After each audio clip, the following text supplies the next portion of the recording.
इतने ही नेता चुन चुन कर सताए गए हैं कांग्रेस के अंदर, उन सब का बदला लेंगे नरेश मीणा। नरेश मीणा के लिए गलत प्रचार कराने का दबाव मीणा नेताओं पर ही बनाया जाता है। इसका ताजा एग्जाम्पल आपको सुनवाएंगे, इस वीडियो में दिखाएंगे और इस पर चर्चा भी करेंगे आपके साथ, इसलिए जुड़े रहेगा हमारे साथ। नमस्कार, राजस्थान संवाद पर मैं चेतना शर्मा आप सभी का स्वागत करती हूं।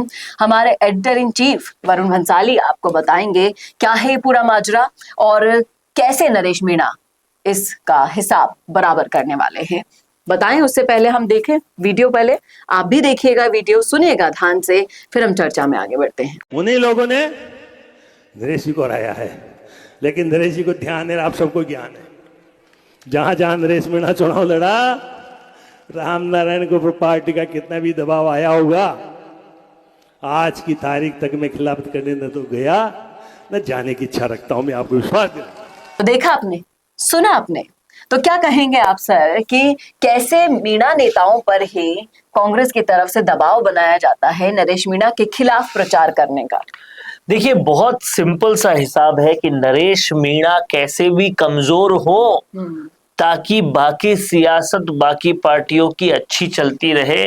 इसका चौतरफा प्रयास किस तरीके से होता है, ये अभी हमने रामनारायण मीणा से सुना। रामनारायण मीणा जो कि पीपलदा के विधायक रहे हैं, बूंदी से ही आते हैं, नरेश मीणा के इलाके के हैं। हाड़ौती की सियासत में, जो पिछड़ों की सियासत है, उसमें अहम योगदान देते हैं। उन्होंने साफ साफ बताया, पार्टी की तरफ से दबाव आने के बावजूद नरेश मीणा का दुष्प्रचार नहीं किया उन्होंने। यानी कांग्रेस पूरी तरीके से अपने मीणा विधायकों को नरेश मीणा के दुष्प्रचार के लिए उकसाती थी। ये बिल्कुल क्लियर हो गया है। और कहीं ना कहीं इससे एक और बात भी क्लियर हो गई कि एक जमाने में पिछली गहलोत सरकार में जब तमाम सारे मीणा विधायक खड़े होकर ये कहते थे कांग्रेस हमारे साथ भेदभाव करती है, तो खुद तो पार्टी भेदभाव कर रही है मीणा विधायकों के साथ, और नरेश मीणा की खिलाफत के लिए भी फिर उन्हें ही बोल रही है। ये बहुत क्लियर हो गया है। नरेश मीणा के साथ भेदभाव चरम सीमा पर पहुंचा हुआ है।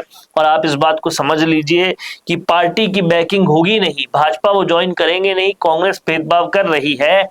ऐसे में कहीं ना कहीं नरेश मीणा की राजनीति आगे कैसी बढ़े, इस पे एक सवालिया निशान है। लेकिन हाल में जो विनोद झाकड़ का बदलाव देखने को मिला है, समझ में आ गया है कि राहुल गांधी बड़े बदलाव के मूड में है।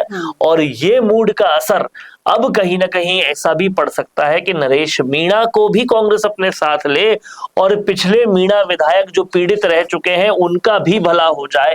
अगर ऐसा होता है तो कहीं ना कहीं कांग्रेस अपने वोट बैंक को अपने अंदर करने में कामयाब होगी और विनोद झाकड़ उसका पहला कदम देखा जा सकता है। कहीं ना कहीं नरेश मीणा खुद भी आए और पुराने कांग्रेस की पीड़ितों का भी भला करें।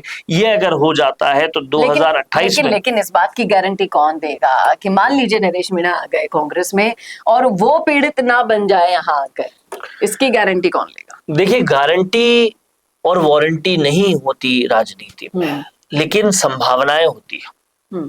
संभावनाएं हर तरफ दिख रही है। गहलोत नजरअंदाज हो रहे हैं, सचिन पायलट पूरी तरह से तवज्जो पा रहे हैं, पायलट के लोग तवज्जो पा रहे हैं, इसीलिए विनोद झाकड़ सरीके लोग भी ऊपर आ रहे हैं, राष्ट्रीय अध्यक्ष तक पहुंच जा रहे हैं। ये जो समीकरण, ये जो माहौल बन रहा है, फिलहाल पूरी तरह से पक्ष में नजर आ रहा है पायलट के लोगों के, पक्ष में नजर आ रहा है पिछड़ी जातियों के नेताओं के, पक्ष में नजर आ रहा है टीम प्लेयर्स के।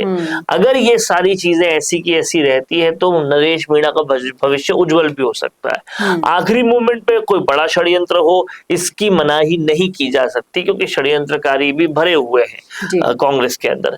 लेकिन अभी फिलहाल जो माहौल, फिलहाल जो समीकरण है, वो सब पक्ष में है। ऐसे में क्या होता है पंचायती राज चुनाव से पहले, ये देखने वाली बात। लेकिन इन वरिष्ठ नेता का जो बयान हमने सुनाया है वो कहीं ना कहीं ये तो क्लियर कर देता है कि पार्टी में, जिस तरह से हम पहले भी चर्चा कर चुके हैं कि मीणा नेताओं के ऊपर वैसे भी बहुत, देखिए आप इस बात को समझिए, आपको ये बात समझना पड़ेगा। हम बात हाड़ौती की कर रहे हैं। हाड़ौती में सबसे ज्यादा तवज्जो दो ही लोगों को मिली थी अब तक कांग्रेस में, शांति धारीवाल को और प्रमोद जैन भाया को। दोनों ही अगड़े खेमे के हैं, पिछड़ों को किसी को भी तवज्जो मिली ही नहीं थी। इसीलिए रामनारायण मीणा, नरेश मीणा, ये सब सबोटाज कर दिए गए। ये अभी तक की कांग्रेस की हाड़ौती की असलियत थी। लेकिन विनोद झाकड़ जैसे बदलाव को देख के लगता है ये असलियत बदलेगी, और बदलेगी तभी युवा आगे आएंगे और लेकिन कांग्रेस विनोद अपने जाखड़ के पीछे पायलट का पूरा जाहिर तौर पर, और वही समर्थन वो नरेश support मीणा नहीं को, वही समर्थन नरेश मीणा को भी मिलेगा। ये सब गहलोत पीड़ित हैं, नमो नारायण मीणा से लेकर आज राम नारायण मीणा तक अगर साइडलाइन हुए तो वो पूर्व मुख्यमंत्री गहलोत की वजह से। पायलट आने के बाद ऐसा नहीं होगा, ये बात लोग मानते हैं, और इसी के लिए कहीं ना कहीं ये बदलाव पर भरोसा भी करते हैं। बाकी गारंटी वारंटी राजनीति में नहीं होती। देखते हैं क्या होता है आगे। नरेश मीणा इन पीड़ित नेताओं का बदला ले सकते हैं या फिर खुद शिकार बन जाते हैं, ये तो आने वाला वक्त बताएगा। आप जरूर बताइएगा इस मुद्दे पर क्या है राय, कमेंट कीजिएगा कमेंट बॉक्स में, और ऐसे वीडियोस के लिए देखते रहिए राजस्थान संवाद। नमस्कार।